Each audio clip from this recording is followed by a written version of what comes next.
Margalida había hablado ya con todos sus cortejantes, el padre, que dormía en un rincón, prorrumpía en sonoro bostezo. Aquel hombre de campo parecía adivinar durante su sueño el curso del tiempo. Las 9:30. A dormir. Bona nit.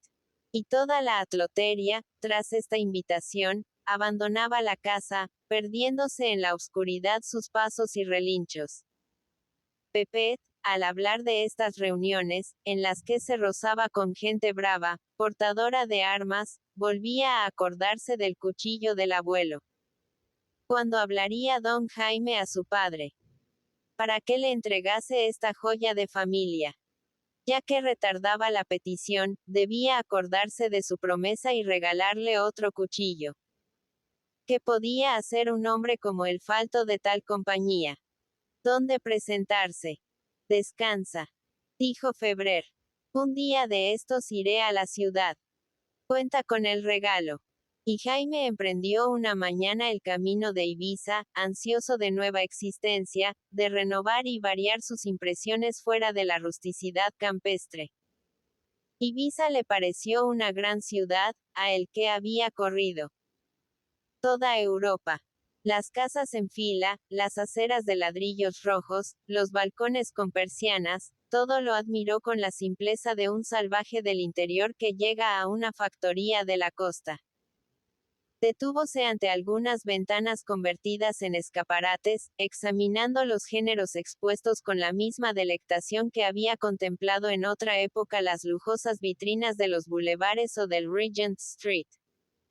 Una platería de un chueta le retuvo largo tiempo. Admiraba las cadenas de oro hueco fabricadas para las payesas, los botones de filigrana con una piedra en el centro, reputando en su interior todos estos objetos como las obras más perfectas y maravillosas creadas por el arte de los hombres. Si entrase en la tienda para comprar una docena de aquellos botones. Qué sorpresa la de la atlota de Can mallorquí cuando él se los ofreciese para adornar sus mangas. Seguramente que los aceptaría de él, un señor grave al que miraba con respeto filial. Enojoso respeto. Maldita gravedad la cuya, que le estorbaba como un fardo abrumador.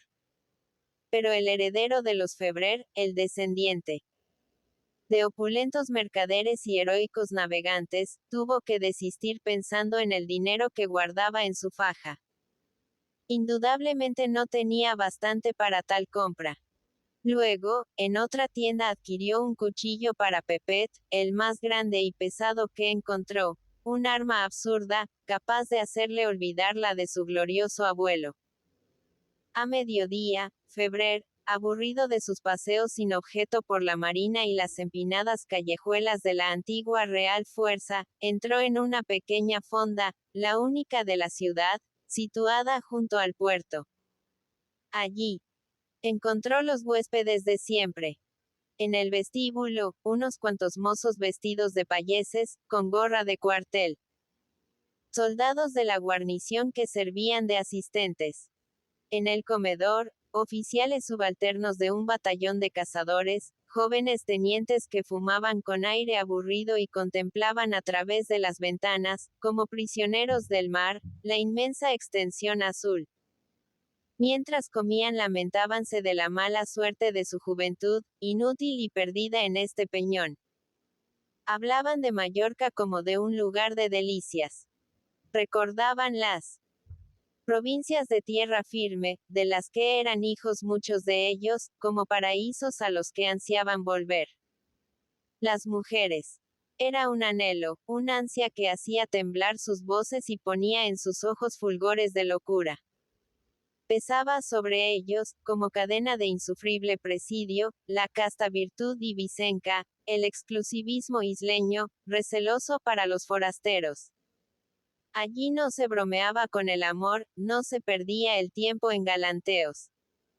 O la indiferencia hostil, o el noviazgo honesto para casarse cuanto antes. Palabras y sonrisas conducían rectamente al matrimonio. Solo era posible el trato con las jóvenes para hablar de la formación de una nueva familia.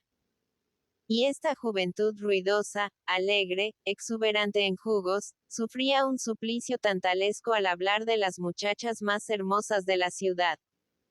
Las admiraban y vivían aparte de ellas, a pesar de moverse en un estrecho espacio que les obligaba a continuos encuentros. Toda su ilusión era conseguir una licencia para vivir varios días en Mallorca o en la península, lejos de la isla virtuosa y huraña, que solo admitía al forastero como marido. Embarcarse en busca de otras tierras, donde era fácil dar expansión a sus deseos exacerbados, iguales a los del colegial y el presidiario. Las mujeres. Aquellos jóvenes no hablaban de otra cosa.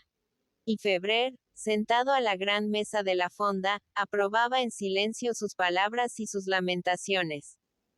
Las mujeres.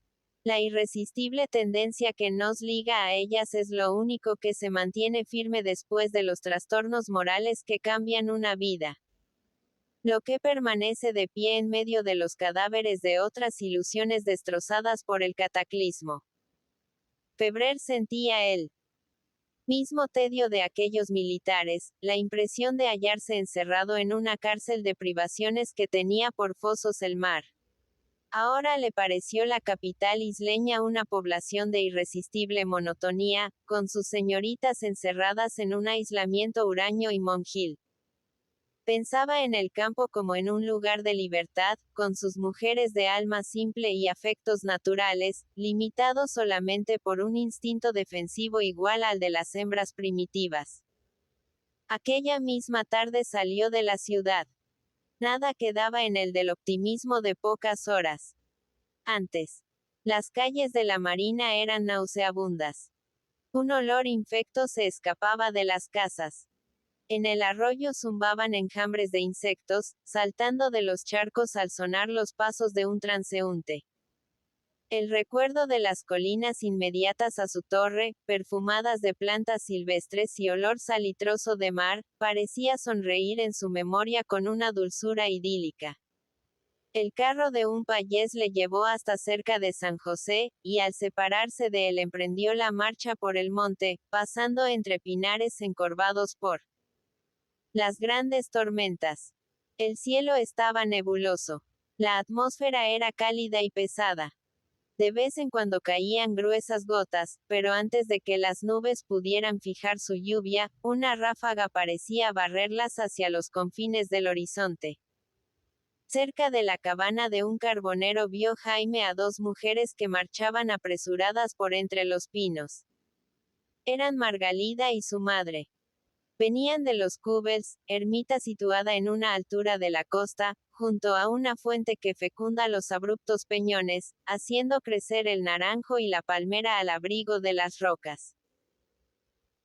Jaime se unió a las dos mujeres, y entonces vio salir de entre los matorrales a Pepet, que caminaba fuera del sendero persiguiendo piedra en mano a un pajarraco cuyos graznidos habían llamado su atención.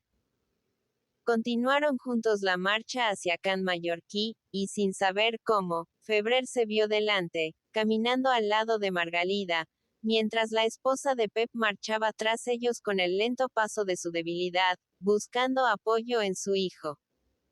La madre estaba enferma.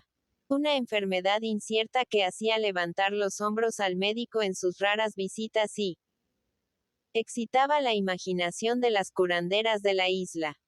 Venían de hacer una promesa a la Virgen de los Cúbels y habían dejado en su altar dos velas rizadas traídas de la ciudad. Mientras Margalida iba hablando con voz triste de las dolencias de la vieja, el egoísmo de una juventud robusta coloreaba sus mejillas y sus ojos delataban cierta impaciencia. Aquel día era de festeig.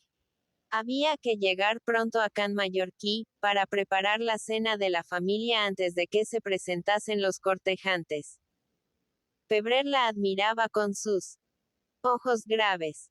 Extrañábase ahora de su anterior torpeza, que le había hecho contemplar a Margalida, meses y meses, como una niña, como un ser asexual, sin percatarse de sus gracias. ¡Qué mujer! Recordaba con desprecio aquellas señoritas de la ciudad por las que suspiraban los militares recluidos en la fonda. Otra vez pensaba en el noviazgo de Margalida con una molestia semejante a la de los celos. Y esta muchacha iba a ser para uno de aquellos bárbaros de tez obscura, que la sometería como una bestia a la servidumbre de la tierra. Margalida. Murmuró como si fuese a revelarle algo importante. Margalida. Pero no dijo más. El antiguo Calavera sintió despertarse sus instintos de libertinaje con el perfume que exhalaba aquella mujer, perfume indefinible de carne fresca y virginal que él creía aspirar, como buen conocedor, más con la imaginación que con el olfato. Al mismo tiempo, cosa extraña en él, experimentó cierta timidez que le impedía hablar. Una timidez semejante a la que había sentido en los tiempos de su primera juventud, cuando, lejos de las fáciles conquistas en su predio de Mallorca, se atrevió a dirigirse a las señoras conocidas en la península española. No era un acto indigno de él hablar de amor a aquella muchacha a la que había visto como niña hasta poco antes y que le respetaba cual si fuese su padre. Margalida. Margalida. Y tras estos llamamientos, que excitaban la curiosidad de la atlota haciendo que elevase los ojos para fijar los interrogantes en los de Febrer, éste se lanzó por fin a hablar, preguntándola por los progresos de su noviazgo. Se había decidido por alguien. ¿Quién iba a ser el afortunado? El Ferrer. Él cantó. Ella volvió a humillar los ojos, cogiendo en su turbación una punta del delantal y subiéndola hasta su pecho. No sabía. Su voz ceseaba infantilmente a impulsos de un avergonzado aturdimiento. No tenía ganas de casarse. Ni él cantó, ni el Ferrer, ni nadie. Había aceptado el cortejo porque todas las muchachas hacían lo mismo al llegar a cierta edad. Además, y aquí enrojecía vivamente, la proporcionaba cierta satisfacción humillar a sus amigas, que rabiaban viendo el gran número de sus pretendientes. Ella estaba agradecida a los atlots que venían a verla de grandes distancias a Can Mallorquí. Pero quererlos, casarse con ellos, había acortado su paso al hablar. La mujer de Pep y su hijo pasaron insensiblemente delante de ellos, y al quedar solos los dos en la senda, acabaron por detenerse sin saber lo que hacían. Margalida. Flor de almendro. Al diablo la timidez. Febrer se sintió arrogante y triunfador. Como en sus buenos tiempos. ¿Por qué aquel miedo? Una payesa. Una chiquilla. Habló con acento firme, poniendo un intento de fascinación en la fijeza apasionada de sus ojos, aproximando su boca a ella, como para acariciarla con el susurro de sus palabras. ¿Y él? ¿Qué pensaba Margalida de él? ¿Y si se presentase un día a Pep diciendo que quería casarse con su hija? Usted, exclamó la muchacha. Usted, don Jaime. Levantó los ojos sin miedo alguno, riendo de estas palabras. El señor acostumbraba a engañarla con bromas inverosímiles. ¿Quién decía su padre que los Febrer eran unos caballeros serios como jueces, pero de eterno buen humor? Iba a burlarse otra vez de ella, lo mismo que cuando le hablaba de la novia de barro guardada en su torre, que había estado esperándole miles de años. Pero al fijar su mirada en la de Febrer y encontrarse con su rostro pálido, crispado por la emoción, ella palideció también. Era otro hombre. Veía un don Jaime que nunca había conocido. Instintivamente, a impulsos del miedo, dio un paso atrás. Quedó como a la defensiva, apoyada en el delgado tronco de un arbolillo que se elevaba junto a la senda, con sus menudas hojas casi sueltas por el otoño. Aún tuvo serenidad para sonreír con una sonrisa forzada, fingiendo creer en una broma del señor. No, repuso Febrer con energía. Hablo seriamente. Sí, Margalida. Flor de almendro. ¿Y si yo fuese uno de tus novios? ¿Y si yo me presentase en el cortejo? ¿Qué contestarías? Ella se apelotonaba contra él. Débil tronco, haciéndose más pequeña, como si quisiera escapar a aquellos ojos ardientes. Su instintivo movimiento de retroceso hizo cimbrearse el flexible árbol, y una lluvia de hojas amarillas como copos de ámbar cayó en torno de ella, enredándose en su trenza, pegándose a su tez, esparciéndose sobre su traje. Pálida, con la boca apretada y los labios azulados, iba murmurando palabras que sonaban apenas como débiles suspiros. Sus ojos, agrandados y húmedos, tenían la expresión angustiosa de los humildes de espíritu que piensan muchas cosas y no encuentran el modo de decirlas. El mayorazgo de los Febrer. Un gran señor casarse con una payesa. Estaba loco. No. Yo no soy un gran señor, yo soy un desgraciado. Tú eres más rica que yo, pues vivo de vuestra limosna. Tu padre desea para ti un marido que cultive sus tierras. ¿Aceptas que sea yo, Margalida? ¿Me quieres, flor de almendro?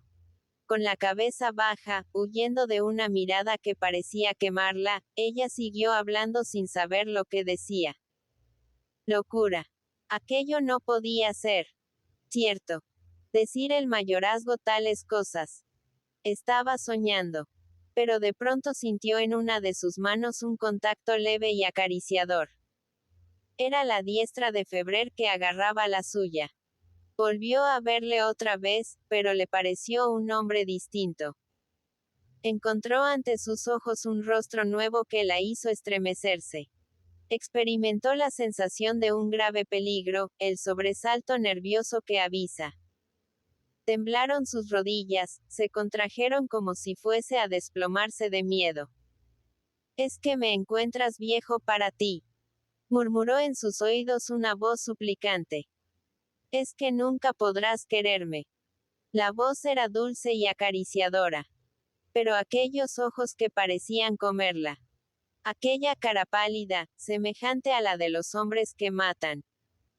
Quiso decir algo para protestar de sus últimas palabras. Don Jaime no había tenido nunca edad para Margalida. Era algo superior, como los santos, que crecen en hermosura con los años. Pero el miedo no la dejó hablar. Se desasió de la mano acariciadora, sintióse movida por el prodigioso resorte de los nervios, lo mismo que si viese su vida en peligro, y huyó de Febrer como si fuese un asesino. Jesús. Jesús. Saltó, murmurando esta súplica, a alguna distancia de él, e inmediatamente empezó a correr con sus ágiles piernas de campesina, desapareciendo en una revuelta del sendero. Jaime no fue tras ella. Permaneció inmóvil en la soledad del pinar, insensible a cuanto le rodeaba, como un héroe de leyenda sometido a un encantamiento. Luego se pasó una mano por el rostro, cual si despertase, coordinando sus ideas. Dolíanle como un remordimiento sus audaces palabras, el susto de Margalida, la carrera de terror con que había terminado la entrevista. ¡Qué disparate el suyo! Era el resultado de su viaje a la ciudad, la vuelta a la vida civilizada que había trastornado su calma de solitario, despertando pasiones de antaño. La conversación de los jóvenes militares, que vivían con el pensamiento puesto en la mujer. Pero no estaba arrepentido de su acción. Lo importante era que Margalida conociese lo que tantas veces había pensado él. Vagamente en el aislamiento de la torre, sin poder dar forma precisa a sus deseos. Continuó lentamente su camino, para no alcanzar a la familia de Can Mallorquí. Margalida se había reunido con su madre y su hermano. Los vio desde una altura, cuando el grupo caminaba ya por el valle con dirección a la alquería. Febrer torció su marcha, evitando aproximarse a Can Mallorquí. Fue hacia la torre del pirata, pero al llegar cerca de ella continuó su camino, no deteniéndose hasta el mar. La costa de roca, que parecía cortada a pico sobre las aguas, estaba quebrantada por el embate de estas durante siglos y siglos. Las olas, como furiosos toros azules, topaban entre espumarajos de rabia contra la peña, abriendo cóncavas oquedades, cuevas profundas que se prolongaban hacia lo alto en forma de grietas verticales. Esta labor secular iba royendo la costa, arrebatándola su coraza de piedra, lámina por lámina. Despegábanse de ella fragmentos enormes como murallas. Separábanse primeramente formando una rendija imperceptible, que se agrandaba con el curso de los siglos. La muralla natural se inclinaba años y años sobre las olas que batían incesantemente su base, hasta que, perdido el centro de gravedad, una noche de tormenta derrumbábase como la cortina de una ciudadela sitiada, deshaciéndose en bloques, poblando el mar de nuevos escollos, prontamente cubiertos de viscosas vegetaciones, en cuyos enmarañamientos hervían las espumas y chisporroteaban las escamas de los peces. Febrer fue a sentarse en el borde de un gran peñasco avanzado, de un fragmento de roca desprendida de la costa que se inclinaba peligrosamente sobre los escollos. Su fatalismo le impulsaba a sentarse allí. Ojalá la catástrofe esperada fuese en aquel momento, y su cuerpo, arrastrado por el grandioso accidente, desapareciera en el fondo del mar, teniendo como sarcófago esta mole igual a la pirámide de un faraón. Para lo que le esperaba en la vida. El sol poniente, antes de ocultarse, se asomó a un agujero del cielo tempestuoso, entre nubes desgarradas. Era una esfera sangrienta, una hostia de púrpura que animó con tonos de incendio la inmensidad del mar. Las negras masas de vapor que cerraban el horizonte se ribetearon de escarlata. Sobre el oscuro verde acuático se extendió un inquieto triángulo de llamas. Enrojecióse la espuma de las olas y la costa pareció por unos instantes de lava en ebullición. Al resplandor de esta luz de tempestad, Jaime contempló a sus pies el vaivén de las aguas lanzando sus chorros rugientes en las oquedades de la roca, bramando y retorciéndose con espumarajos de cólera en las tortuosas callejuelas de los escollos. En el fondo de esta masa verdosa, iluminada con transparencias de ópalo por el sol poniente, veía agarradas a las peñas extrañas vegetaciones, bosques minúsculos, en cuyas frondas pegajosas movíanse bestias de formas fantásticas, rampantes y veloces o torpes y sedentarias, con duras corazas grises y rojizas, erizadas de defensas, armadas de tenazas, de lanzas y de cuernos, dándose caza entre ellas y persiguiendo a seres menos fuertes que pasaban como exhalaciones, haciendo brillar en la rapidez de la fuga su transparencia de cristal. Febrer se sintió empequeñecido por la soledad. Perdida la fe en su importancia humana, considerábase igual a uno de estos monstruos pequeños que se agitaban en las vegetaciones del abismo submarino. Menos aún tal vez. Aquellos animales estaban armados para la vida, podían mantenerse por su propia fuerza, sin conocer los desalientos, las humillaciones y las tristezas que le afligían a él. El mar. Su grandeza, insensible para los hombres, cruel e implacable en sus cóleras, abrumaba a Febrer, despertando en su memoria un sinnúmero de ideas que tal vez eran nuevas, pero él las aceptaba como vagas reminiscencias de una vida anterior, como algo que ya había pensado, no sabía dónde ni cuándo. Un estremecimiento de respeto, de devoción instintiva pasaba por él, haciéndole olvidar el suceso de poco antes, sumiéndolo en religiosa admiración. El mar. Pensaba, sin saber por qué, en los más remotos ascendientes de la humanidad, en los primeros hombres, miserables, apenas salidos del animalismo original, martirizados y repelidos de todas partes por una naturaleza hostil en su exuberancia, como el cuerpo joven y vigoroso anula o aleja los parásitos que se empeñan en vivir a costa de su organismo. A la orilla del mar, ante la divinidad misteriosa, verde e inmensa, debió tener el hombre sus mejores momentos de descanso. Del seno de las aguas salieron los primeros dioses. Contemplando el vaivén de las aguas y arrullado por su murmullo, debió sentir el hombre que nacía en él algo nuevo y poderoso. Un alma. El mar. Los organismos misteriosos que lo pueblan también vivían, como los de tierra, sometidos a la tiranía del medio, inmóviles en su primitiva existencia, repitiéndose a través de los siglos, como si fuesen siempre el mismo ser. También los muertos mandaban allí. Los fuertes perseguían a los débiles, y eran a su vez devorados por otros más poderosos. La misma historia de sus remotos antecesores en las aguas todavía cálidas del globo en formación. Todo igual, repitiéndose a través de centenares de millones de años. Un monstruo de los tiempos prehistóricos que volviese a colear en las aguas presentes encontraría por todas partes, en los abismos oscuros y en las orillas costeras, la misma vida e idénticas luchas que en su juventud. La bestia de combate acorazada de rojo, armada de uñas corvas y tenazas de tortura, guerrero implacable de las verdes cavernas submarinas, jamás se había unido con el pez gracioso, ligero y débil que movía la cola de su túnica rosada y plateada en las aguas transparentes. Su destino era devorar, ser fuerte, y si se veía desarmada, con las defensas rotas, entregarse al infortunio sin protesta y perecer. La muerte antes que abdicar de su origen, de la noble fatalidad del nacimiento. Para los fuertes no había en la tierra y en el mar satisfacciones ni vida fuera de su ambiente.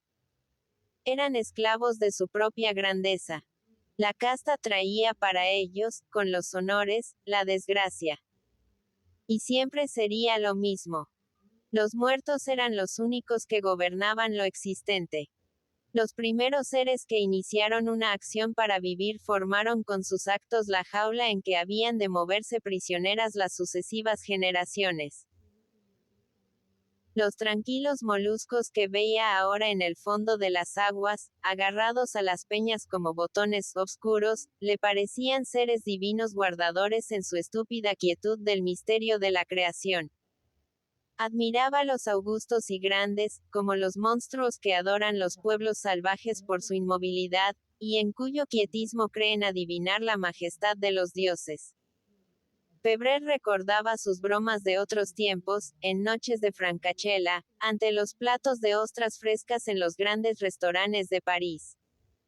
Sus elegantes compañeras le creían loco al escuchar los disparatados pensamientos que le sugerían el vino, la vista de los mariscos y el recuerdo de ciertas lecturas fragmentarias y rápidas de su juventud. Vamos a comernos a nuestros abuelos, como alegres antropófagos que somos. La ostra era una de las primeras manifestaciones de vida en el planeta, una de las primitivas formas de la materia orgánica, flotante aún, incierta y desorientada en su evolución, sobre la inmensidad de las aguas. El simpático y calumniado mono solo tenía la importancia de un primo hermano que no ha hecho carrera, de un pariente desgraciado y ridículo al que se deja en la puerta fingiendo ignorar su apellido de familia, negándole el saludo. El molusco era nuestro abuelo venerable, el jefe de la casa, el creador de la dinastía, el antecesor, cargado con una nobleza de millones de siglos. Estas ideas resucitaban ahora en Febrer, con la frescura de verdades indiscutibles, al contemplar los seres inmóviles y rudimentarios encerrados en su caparazón, agarrados a las rocas, debajo de sus pies, en las profundidades del verde cristal tembloroso entre los escollos. La humanidad era fiel a su origen. Nadie renegaba las tradiciones de estos venerables ascendientes que parecían dormidos en la inmensa catacumba del mar. Los hombres se creen libres porque pueden moverse de un lado al otro del planeta, porque su organismo va montado sobre dos columnas ágiles y articuladas que le permiten saltar sobre el suelo con el mecanismo del paso. Error. Una ilusión más de las muchas que alegran mentirosamente nuestra vida, haciéndonos llevadera su miseria y su pequeñez. Febrer estaba convencido de que todos nacen metidos entre dos valvas de prejuicios, escrúpulos y orgullos, herencia de los que nos precedieron en la vida, y por más que los hombres se agitan, jamás llegan a arrancarse de la misma peña en que vegetaron agarrados sus predecesores. La actividad, los incidentes de la vida, la independencia del carácter, todo ilusión. Vanidad de molusco que sueña adherido a la roca, y cree estar nadando por los mares del globo, mientras sus valvas siguen unidas a la caliza. Todos los seres eran como habían sido los que marcharon delante de ellos, como serían los que llegasen detrás. Cambiaban las formas, pero el alma permanecía inmóvil e inmutable, como la de aquellos seres rudimentarios, testigos eternos de los primeros latidos de la vida en el planeta, y que parecían envueltos en el más espeso de los sueños. Y así sería siempre. Eran vanos los grandes esfuerzos para librarse de este ambiente fatal, de la herencia del medio, del círculo en que forzosamente nos movemos. Hasta que llegaba la muerte y otros animales semejantes venían a dar vueltas en el mismo redondel, creyéndose libres porque siempre tenían ante sus pasos nuevo espacio que correr. Los muertos mandan, afirmaba una vez más Jaime en su pensamiento. Parecía imposible que los hombres no se diesen cuenta de esta gran verdad y se agitaran en eterna noche, creyendo hacer cosas nuevas al resplandor de ilusiones que surgen diariamente, como surge el gran engaño del sol para acompañarnos por el infinito, que es lóbrego y a nosotros nos parece azul y radiante de luz. Cuando Febrer pensaba esto, el sol se había ocultado ya. El mar era casi negro, el cielo de un gris plomizo, y en las brumas del horizonte serpenteaban los rayos bajando a beber en las olas. Sintió Jaime en su rostro y en sus manos el húmedo contacto de algunas gotas de lluvia. Iba a estallar una tormenta que tal vez durase toda la noche. Los relámpagos brillaban cada vez más cerca. Resonaba un lejano estrépito, como si dos flotas enemigas se estuviesen cañoneando detrás de la cortina de bruma del horizonte.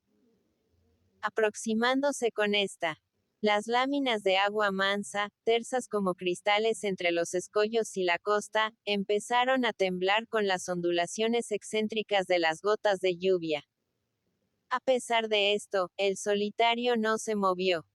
Permanecía en la roca, sintiendo una sorda irritación contra la fatalidad, sublevándose con toda la rudeza de su carácter ante la tiranía del pasado. ¿Y por qué habían de mandar los muertos? Porque obscurecían el ambiente con las partículas de su alma, semejantes a un polvo de huesos, que se posaban en el cerebro de los vivos imponiéndoles viejas ideas. De pronto Febrer sufrió una impresión de deslumbramiento, como si contemplase una luz extraordinaria nunca vista. Su cerebro pareció dilatarse, esparcirse, como una masa de agua que rompe el vaso opresor de piedra. Fue en el mismo instante que un relámpago coloreaba de luz lívida el mar y estallaba un trueno sobre su cabeza, conmoviendo con horrísono tableteo los ecos de la inmensidad marítima y las oquedades y cimas de la costa. No. Los muertos no mandan, los muertos no gobiernan. Jaime, como si fuese un hombre nuevo, se burló de sus pensamientos de poco antes. Aquellas bestias rudimentarias que él veía entre los peñascos, y lo mismo que ellas todos los animales del mar y de la tierra, sufrían la esclavitud del medio. Mandaban los muertos sobre ellas porque hacían lo que harían sus descendientes. Pero el hombre no es esclavo del medio. Es su colaborador y a veces su dueño. El hombre es un ente de razón y de progreso, y puede modificar el ambiente según sus conveniencias. Fue su siervo en otros tiempos, en remotas edades. pero al dominar en parte a la naturaleza y poder explotarla, rasgó la especie de envoltura fatal en que siguen prisioneros los otros seres de la creación. ¿Qué podía importarle el medio en que había nacido? Se creería otro si lo deseaba. No pudo seguir en sus reflexiones.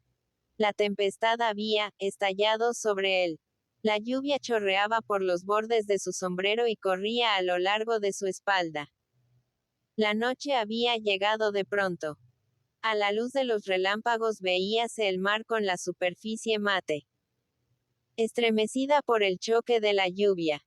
Febrer marchó hacia la torre con toda la ligereza de sus piernas. Iba, sin embargo, alegre, con el gozo desbordante del que sale de un largo encierro y no ve ante los ojos bastante espacio para su contenida actividad. Reía, sin detenerse en su carrera, y la luz de los relámpagos le sorprendió varias veces avanzando el brazo derecho con un dedo en alto, mientras chocaba la mano izquierda en la parte inferior del codo, realizando un ademán de protesta tan popular como poco decente. Haré lo que quiera. Gritaba, complaciéndose en escuchar su propia voz entre el fragor de la tempestad. Ni muertos ni vivos mandan en mí. Toma. Para mis nobles ascendientes. Toma. Para mis antiguas ideas, para todos los Febrer. Repitió varias veces el indecoroso ademán con una alegría de pilluelo. De pronto se vio envuelto en una luz roja y estalló sobre su cabeza un cañonazo, como si la costa acabase de partirse a impulsos de inmenso cataclismo. Ha caído cerca, dijo Febrer refiriéndose a la exhalación. Su pensamiento, ocupado por el recuerdo de los Febrer, fue hacia su ascendiente el comendador don Príamo. Aquella explosión de trueno le hizo recordar los combates del diabólico héroe, del religioso caballero de la cruz, burlón con Dios y con el diablo, que hizo siempre su soberana voluntad y tan pronto peleó al lado de los suyos como vivió entre los enemigos de la fe, según sus caprichos y aficiones. No, de este no renegaba Febrer. Adoraba al valeroso comendador. Era su verdadero ascendiente, el mejor de todos, el rebelde, el demonio de la familia. Al entrar en la torre encendió luz, se envolvió en el haick de burda lana que le servía para sus excursiones nocturnas, y tomando un libro quiso distraerse de sus pensamientos hasta que Pepet le subiera la cena. La tempestad pareció fijarse sobre la isla. Caía la lluvia en los campos, convirtiéndolos en barrizales. Saltaba por las pendientes de los caminos, desbordados como barrancos. Empapaba los montes, como grandes esponjas, por la verde porosidad de sus pinares y matorrales.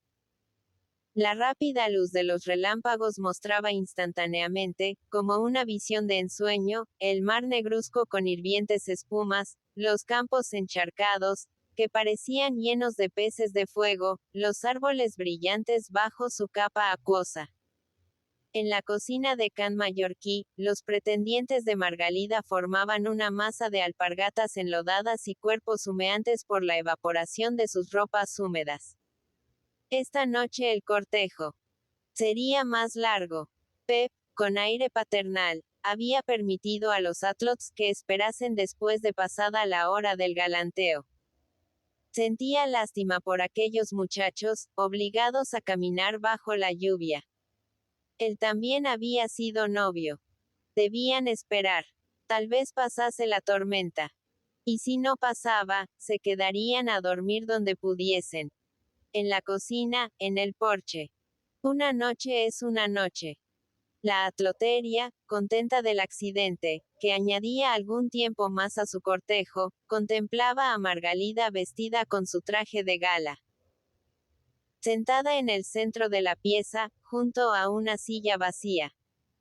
Todos habían pasado por esta en el curso de la noche.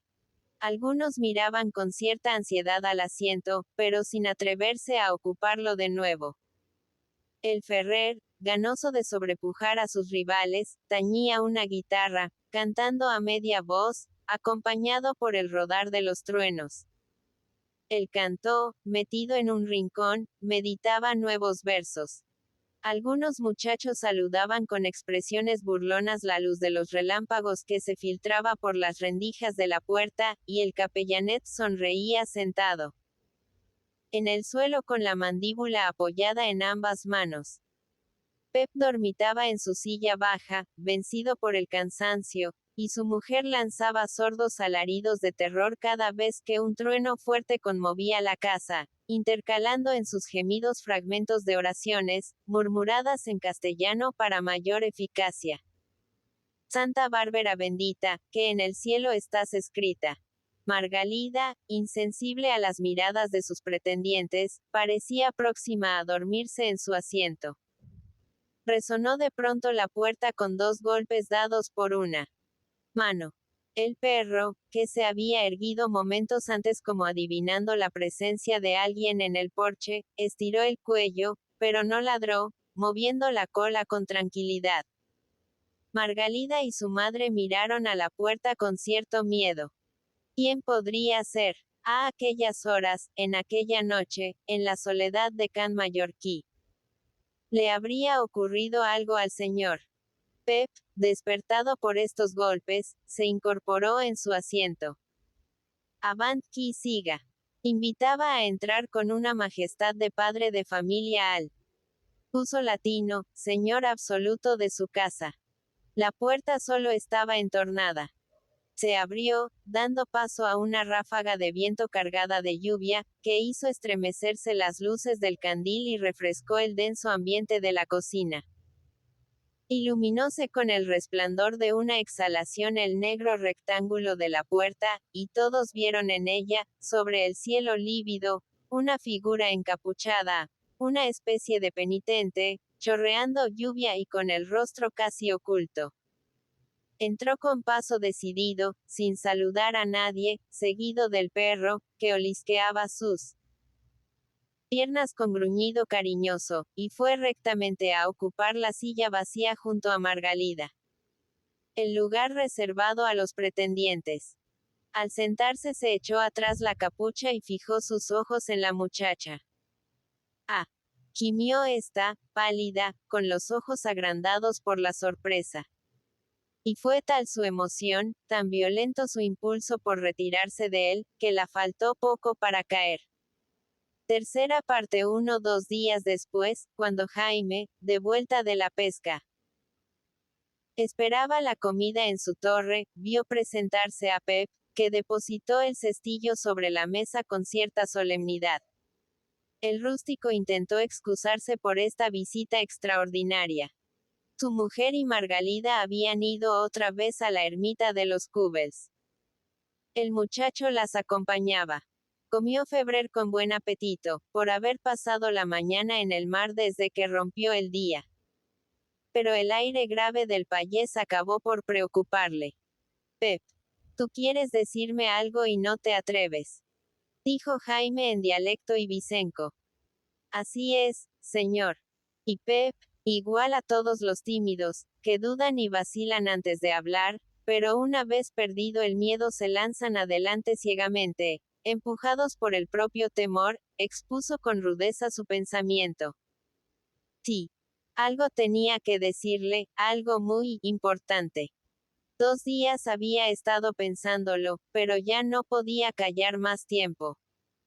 Si se había encargado de traer la comida del señor, era solo por hablarle. ¿Qué deseaba don Jaime? ¿Por qué se burlaba de ellos, que le querían tanto? Burlarme, exclamó Febrer. Sí, burlarse de ellos. Pep lo afirmaba con tristeza. Que había sido lo de la noche de la tormenta. ¿Qué capricho había impulsado al señor a presentarse en pleno cortejo, sentándose al lado de Margalida como si fuese un pretendiente? Ah, don Jaime. Los festejos son cosa seria. Por ello se matan los hombres. ¿Quién sabía el que los señores se burlaban de esto, considerando casi como salvajes a los payeses de la isla? Pero a los pobres hay que dejarles sus costumbres. Olvidarlos, no turbar sus escasas alegrías. Ahora fue Febrer quien puso el gesto triste. Pero si yo no me burlo de vosotros, querido Pep. Sí, todo es verdad. Entérate de una vez. Soy pretendiente de Margalida, como él cantó, como ese berro antipático, como todos los muchachos que acuden a tu cocina para cortejarla. La otra noche me presenté porque ya no podía sufrir más, porque comprendí de pronto la causa de las tristezas que me vienen afligiendo, porque quiero a Margalida, y me casaré con ella, si ella me acepta. Su acento sincero y apasionado no dejó dudas al payés. Luego es verdad, exclamó. Algo de eso me había dicho la atlota llorando cuando yo le pregunté el motivo de la visita del señor. Yo no la creía al principio. Las muchachas son tan pretenciosas. Se imaginan que todos los hombres andan locos tras ellas. Con que es verdad. Y esta certidumbre le hacía sonreír, como algo inesperado y gracioso. Que don Jaime. Muy honrados él y su familia por esta muestra de aprecio a los de Can Mallorquí. Lo malo era para la muchacha, que se engreiría, imaginándose ya digna de un príncipe, no queriendo aceptar a ningún payés. No puede ser, señor. ¿No comprende usted que no puede ser? Yo también he sido joven y sé lo que es esto. Un primer movimiento que nos hace ir detrás de toda atlota que no es fea. Pero luego reflexiona uno, piensa lo que está bien y lo que está mal, lo que más le conviene, y acaba por no hacer tonterías. Usted habrá reflexionado, ¿verdad, señor? Lo de la otra noche fue una broma, un capricho. Febrer movió la cabeza enérgicamente. No, ni broma ni capricho. Amaba a Margalida, a la gentil, flor de almendro. Estaba convencido de su pasión, e iría donde ella le arrastrase. Su propósito era hacer en adelante lo que le ordenara su voluntad, sin escrúpulos ni prejuicios. Bastante tiempo había sido esclavo de ellos. No, ni reflexión ni arrepentimiento. Amaba a Margalida, y era uno de sus pretendientes, con el mismo derecho que cualquier atlot de la isla. Ya estaba dicho.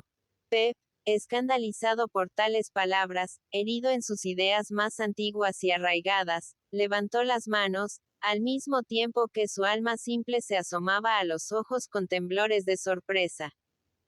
Señor. Señor. Necesitaba poner por testigo al Señor del cielo para expresar su turbación y su asombro. Un Febrer queriendo casarse con la payesa de Can Mallorquí. El mundo ya no era el mismo. Parecían trastornadas todas sus leyes, como si el mar estuviera próximo a cubrir la isla y los almendros floreciesen en adelante sobre las olas. Pero se había dado cuenta don Jaime de lo que significaba su deseo. Todo el respeto depositado en el alma del payés durante largos años de servidumbre a la noble familia, la veneración religiosa que le habían infundido sus padres cuando de niño veía llegar a los señores de Mallorca, renacieron ahora, protestando de este absurdo como de algo contrario a las costumbres humanas y la divina voluntad. El padre de don Jaime había sido un personaje poderoso, de los que dictan las leyes allá en Madrid. Hasta había vivido en el Palacio Real.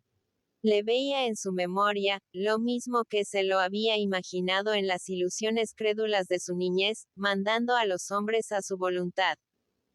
Pudiendo enviar unos a la horca y perdonando a otros, según su capricho. Sentado a la mesa de los monarcas y jugando con ellos a la baraja, igual que podía hacerlo él con un amigo en la taberna de San José, tratándose tú por tú. Y cuando no estaba en la corte, era señor absoluto en barcos de hierro de los que escupen humo y cañonazos. Y su célebre abuelo don Horacio. Pep le había visto pocas veces, y sin embargo, temblaba aún de respeto al recordar su aspecto señorial, su cara grave, limpia de sonrisas, y el gesto imponente con que acompañaba sus bondades. Era un rey a la antigua, uno de aquellos reyes buenos y justicieros, padres de los pobres, con el pan en una mano y el palo en la otra. ¿Y quiere usted que yo, el pobre Pep de Can Mallorquí, sea pariente de su padre y su abuelo, y de todos los señorones que fueron amos de Mallorca y mandones del mundo? Vamos, don Jaime. Vuelvo a creer que todo es una broma. Tu seriedad no me engaña. También don Horacio discurría a veces las cosas más chistosas, sin perder su cara de juez. Jaime paseó los ojos por el interior de la torre, sonriendo de su miseria. Pero si soy un pobre, Pep, si tú eres rico comparado conmigo. ¿A qué recordar mi familia, si vivo de tu apoyo? Si me despidieras, no sé a dónde podría ir. El gesto de incredulidad con que Pep acogía siempre estas afirmaciones humildes volvió a aparecer. Pobre. Y aquella torre no era suya. Febrer le contestó riendo. Va. 4 piedras viejas, que se caían cansadas de existir. Un monte inculto, que solo tendría algún valor trabajado por el payés. Pero este insistió. Le quedaba lo de Mallorca, que aunque algo enredado, era mucho. Mucho. Y al extender sus brazos con un gesto de inmensidad, como si nadie pudiese abarcar la fortuna de Jaime, añadía convencido. Un Febrer nunca es pobre. Usted no podrá serlo nunca. Después de estos tiempos otros vendrán. Jaime desistió de hacerle reconocer su pobreza. Mejor era que le creyese rico. Así no podrían decir aquellos atlots sin más horizonte que el de la isla, que era un desesperado ansioso de unirse con la familia de Pep para recuperar las tierras de Can Mallorquí. ¿Por qué se asombraba tanto el payés de que él pretendiese a Margalida? No era esto más que la repetición de una eterna historia.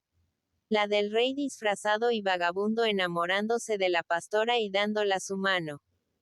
Y él no era un rey ni estaba disfrazado, sino en una situación de miseria verdadera. También sé yo esa historia, dijo Pep. Me la contaron de chico muchas veces y se la he contado yo a los míos. No digo que no sucediese así. Pero sería en otros tiempos.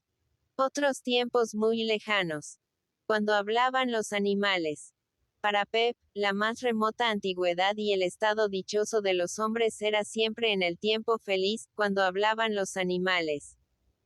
Pero ahora él, aunque no sabía leer, se enteraba de las cosas del mundo cuando iba a San José los domingos y hablaba con el secretario del ayuntamiento y otras personas letradas que leían periódicos. Los reyes se casaban con reinas y las pastoras con pastores. Se acabaron los buenos tiempos. Pero tú sabes si Margalida me quiere o no me quiere. Tú estás seguro de que le parece todo esto un disparate, lo mismo que a ti. Pep quedó silencioso largo rato, metiendo una mano bajo el fieltro y el pañuelo de seda puesto mujerilmente, para rascarse los bucles crespos y canos de su cabeza. Sonreía maliciosamente y al mismo tiempo con desprecio, como regocijado por la inferioridad en que vive la hembra de los campos. Las mujeres. Vaya usted a saber lo que piensan, don Jaime. Margalida es como todas. Amiga de vanidades y cosas extraordinarias. A su edad, todas sueñan que va a venir por ellas un conde o un marqués para llevárselas en un carro de oro y que mueran de envidia sus amigas. Yo también, cuando era atlot, pensaba muchas veces que vendría a pedirme en matrimonio la más rica de Ibiza, una muchacha que no sabía quién pudiera ser, pero hermosa como la Virgen y con campos tan grandes como la mitad de la isla. Son cosas de los pocos años. Luego, cesando de sonreír, añadió. Sí. Tal vez le quiera a usted y no se dé cuenta de lo que desea. Esto del querer y de la juventud es tan raro. Llora cuando le hablan de lo de la otra noche. Dice que fue una locura, pero ni una palabra contra usted. Ay. El corazón quisiera yo verle. Febrer acogió estas palabras con una sonrisa de gozo. Pero el payés desvaneció instantáneamente su alegría, añadiendo enérgicamente: no puede ser, y no será. Piense ella lo que piense, yo me opongo, porque soy su padre y quiero su bien. Ay, don Jaime. Cada cual con los suyos.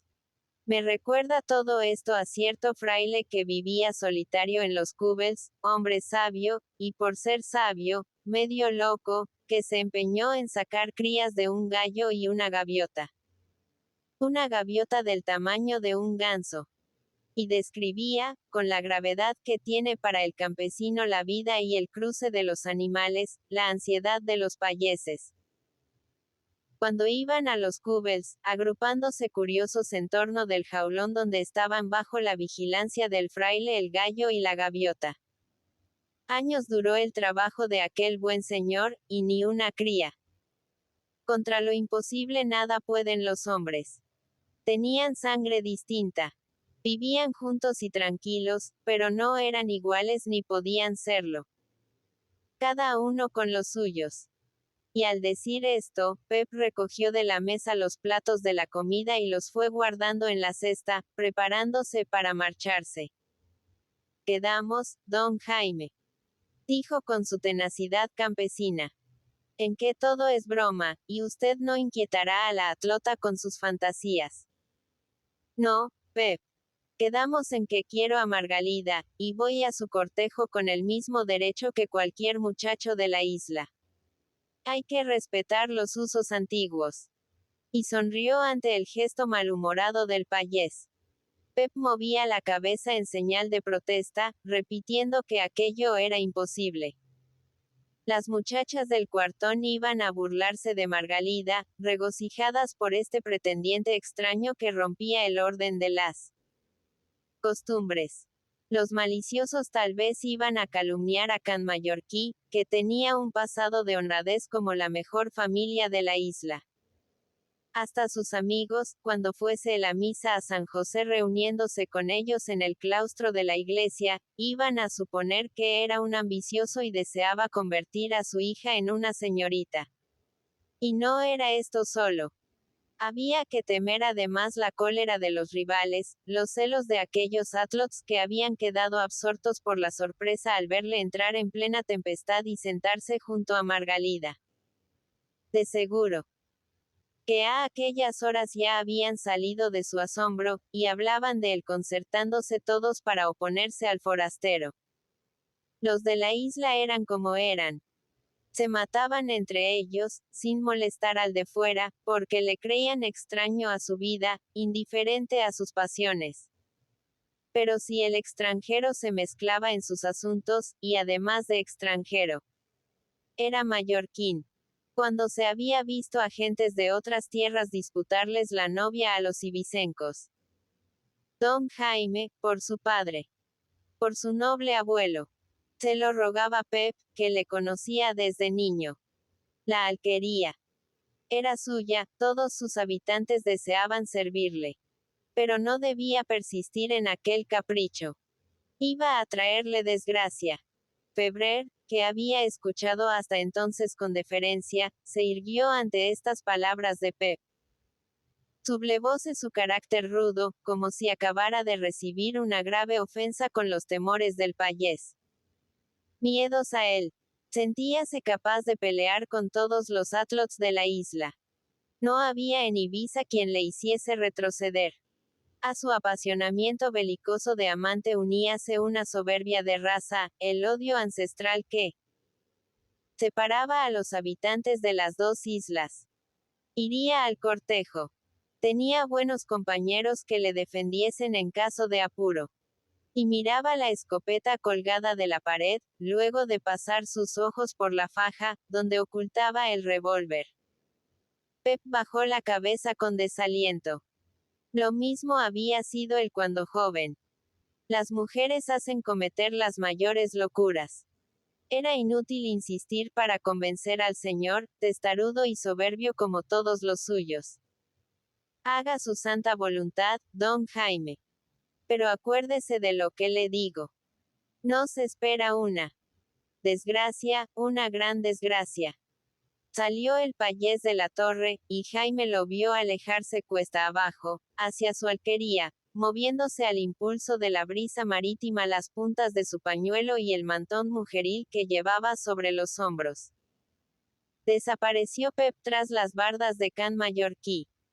Febrer iba a separarse de la puerta, cuando vio surgir entre los grupos de tamariscos de la pendiente un muchacho que, luego de mirar a un lado y a otro para convencerse de que no era observado, corrió hacia él.